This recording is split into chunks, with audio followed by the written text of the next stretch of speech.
ठीक है। अब इलेक्शन कब होने हैं ये फैसला ये पाकिस्तान के अजीम लोग करेंगे। ये आवाजें सुन रहे हैं आप? जी जी सुने बिल्कुल आवाजें ये अजीम लोगों की जो आपको आ रही है। बिल्कुल बिल्कुल। डॉक्टर साहब बहुत शुक्रिया आपके वक्त का। ये बताइएगा सर क्या सूरत हाल है, कब तक वहां पहुंच रहे हैं जिसका टाइम खान साहब ने 3 बजे का दिया था श्रीनगर पर? देखिए सारी रुकावटें तोड़ते हुए हम निकल आए हैं मोटरवे से और जल्द इस्लामाबाद होंगे। इस्लामाबाद की सड़कों पे आप देखें जो इस वक्त आलम है, सारा इस्लामाबाद बाहर आ चुका है। अगर इनमें थोड़ी सी भी शर्म है मौजूदा हुकूमत में, थोड़ी सी भी हया है, तो ये इन अजीम पाकिस्तानियों की आवाज सुन ले और घर चली जाए। और इलेक्शन की डेट की अनाउंसमेंट के अलावा कोई हल नहीं है। ये मार्च जारी रहेगा जब तक इलेक्शन की तारीख। और कब तक पहुंच जाएंगे सर आप लोग?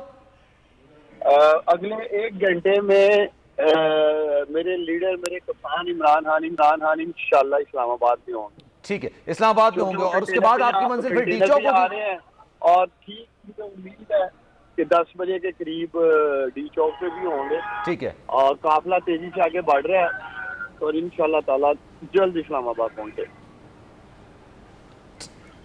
ठीक है। अच्छा सर ये बातचीत आज कही जा रही थी कि जनाब बातचीत होगी, हुकूमत सुप्रीम कोर्ट ने भी कहा है कि आपसे बात करें, क्या आप लोग इस पोजीशन पर हैं कि बात करें अगर हुकूमत की जानिब से कोई कमेटी बनाई जाती है?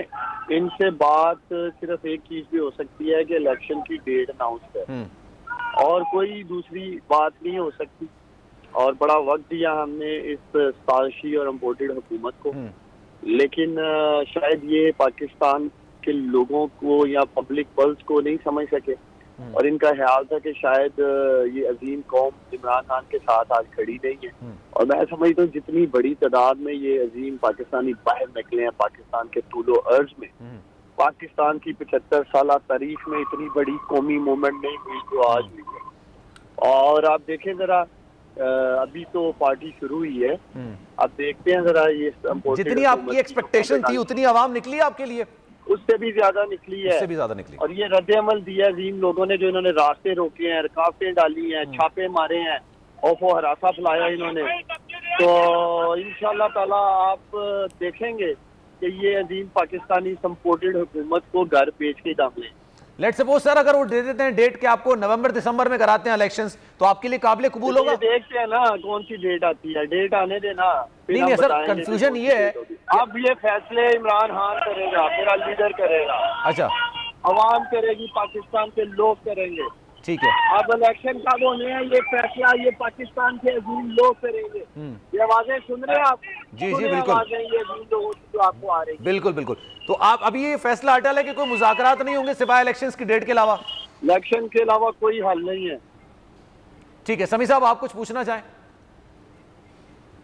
जी उस्मान डार ये बयान कीजिए कि सुप्रीम कोर्ट से जो हमें खबरें आ रही थी वो तो ये हैं कि वो जी और एच के बीच में कोई जगह मिलेगी जलसे के लिए, लेकिन खान साहब ने ऐलान किया है कि हम डी चौक और वर्कर्स भी वहाँ पर पहुँच गए हैं। तो ये एक कंट्रडिक्शन सी नज़र आ रही है। क्या अभी तक कोई कन्वे नहीं हुआ खान साहब को, या आप डिटर्मन है कि डी चौक में ही धरना देना है? देखिए समीर साहब, पहले तो मुझे आपसे दिली हमदर्दी है और मैं कंडेम करता हूँ जिस तरह का सलूक, जिस तरह का रवैया और जिस तरह का आपको भी प्रेशराइज किया गया। आपने हमेशा हक और सच की आवाज़ बुलंद की है और आप उन चंद सहाफ़ियों में से पाकिस्तान के जिनका ज़मीर आज भी जिंदा है और जिन्होंने कभी ऐसे ज़मीर का सौदा नहीं किया। आप भी हक और सच की आवाज़ है, पाकिस्तानियों की आवाज़ है और इंशाअल्लाह ताला ये आवाज़ दबाई नहीं जाएगी। आप जैसे सभी भाई साथियों की जरूरत है इस मुल्क पाकिस्तान को, तो इंशाल्लाह ताला देखें आप मौजूद है इंशाल्लाह। तो सर डी चौक ही जा रहे हैं या जीएच के दरमियान ही जा रहे हैं? तो रुख सबका डी चौक की तरफ, लेकिन डी चौक पर इस वक्त शदीद किस्म की शेलिंग हो रही है। सर मेरे साथ रहिएगा, वहां की सूरत-ए-हाल भी आपको बता देते हैं। जाहिद फारूक साहब इस वक्त हमें ज्वाइन कर रहे हैं, हमारे नुमाइंदे हैं। जाहिद बताइएगा डी चौक के क्या मनाजिर देख रहे हैं आप? जी बिल्कुल, यहाँ पे डी चौक पे मुकम्मल कब्जा हो चुका है। पीटीआई के कारकुन पुलिस में से भागी है, लेकिन उधर से उन्होंने इतनी हैवी शेलिंग की है कि हर जगह आपको आंसू गैस का धुआं नजर आएगा। बिल्कुल हमारे आगे गिरा और उन्होंने जो गिरा वो मेरे काम था, मेरे करीब था बिल्कुल, शेल, तो इस वक्त धुआं ही धुआं नजर आ रहा है। हर कोई इधर से भाग रहा है और एक दूसरे की हेल्प कर रहे हैं। पानी आंखों के मारे है, जिसका मैच गिर गया था, मेरी आंखों में पानी मिल रहा है। मैं अभी थोड़ा सा मेरे ख्याल से निकला वो भी पहुंचो, लेकिन यहाँ से सूर चल गया कि पुलिस यहाँ पे कोई नहीं है। वो कंटेनर के दूसरी तरफ चली गई है डी चौक में, और जो इस तरह से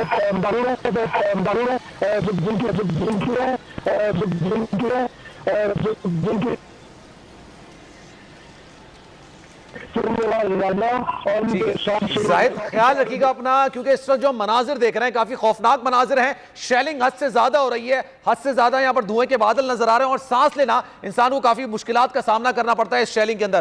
तो सर जी आप देख रहे हैं ये डार साहब, ये मनाजिर है इस वक्त डी चौक के, जहाँ का आपकी मंजिल है, और आप कह रहे हैं 1-1.5 घंटे में पहुंच जाएंगे आप। देखें, ये मौजूदा हुकूमत बड़ी तेजी के साथ तबाही की तरफ जा रही है, और थ्रू आउट मोटरवे पे भी शेलिंग की है इन्होंने। हम पे बुरान इंटरचेंज मैदान जंग बना हुआ था, अटक का पुल जो है वो मैदान जंग बना हुआ था।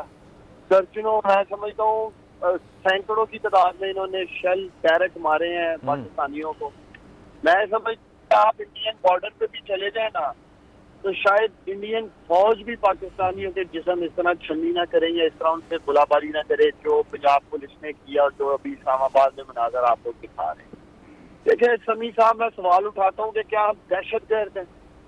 क्या इस वक्त पाकिस्तान में ये राह के एजेंट हम लोगों को नजर आ रहे हैं? मैं इस रियासत से, इस मुल्क के जो बड़े हैं उनसे पूछता हूँ, क्या चाह रहे हैं हम? पूरे अमन आजादी मार्च के लिए हम निकले।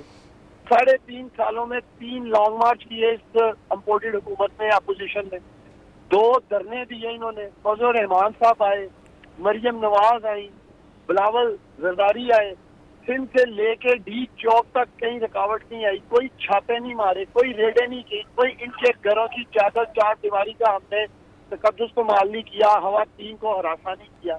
क्या नहीं हो रहा गुज़श्ता 48 घंटों में?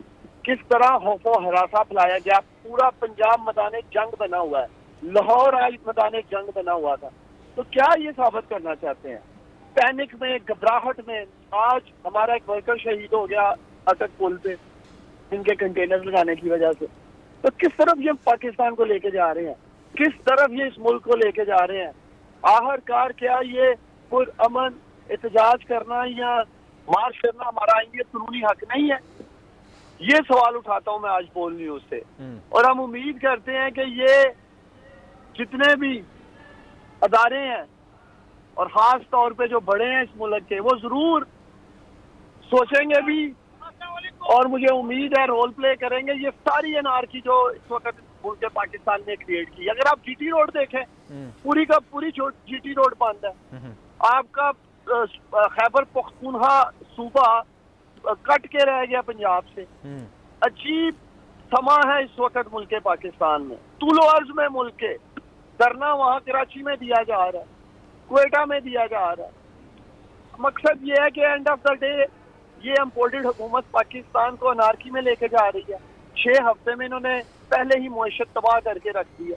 इन्हें अगर मजीद 6 हफ्ते देंगे और जो मुआशत का पहले ही हाल किया, ये तो पाकिस्तान को डॉक्टर साहब लेट सपोज आप 1 घंटा के फासले पर हैं, 1 घंटा दूर हैं आप डी चौक पर अपनी मंजिल की तरफ। अगर हम वहां पहुंच जाते हैं, फिर आपका मुतालबा तो 1 पॉइंट एजेंडा है आपका कि इलेक्शंस करवाएं। आप कहते हैं इलेक्शंस करवाएं, वो कहते हैं हम नहीं करा रहे, फिर क्या करेंगे सर? देखिए, जो मेरी इतलात हैं, अगर आप अपने रिपोर्टर से पूछे तो इस वक्त सारा इस्लामाबाद डी चौक बना हुआ है। इस्लामाबाद की कोई एक सड़क नहीं जहाँ इस्लामाबाद के अजीम लोग बाहर नहीं है। ये अजीम पाकिस्तानी नहीं पहुंचे हुए। ये नौजवानों को मैं सलाम पेश करता हूँ आपके बोल न्यूज से, जो जज्बा जुनून आज पाकिस्तान के नौजवानों ने दिखाया है। खैबर पख्तूनख्वा के अजीम लोगों ने साबित कर दिया है। उनका एक नारा है जी, कहता हर पख्तून है, इमरान हमारा खून है। आज खैबर पख्तूनख्वा के लोगों ने ये साबित किया है कि ये सिर्फ नारा ही नहीं था, उन्होंने इस हकीकी आजादी मार्च में अपना खून बहाया। मैंने अपनी आंखों से देखा जो शैली हुई है, जिस तरह इन्होंने तो रोकने की कोशिश की है।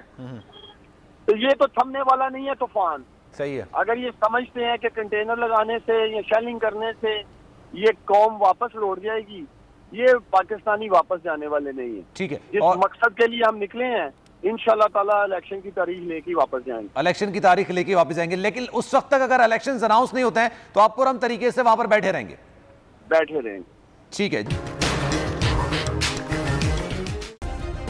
सब्सक्राइब करें और बेल दबाएं ताकि कोई खबर रह न जाए।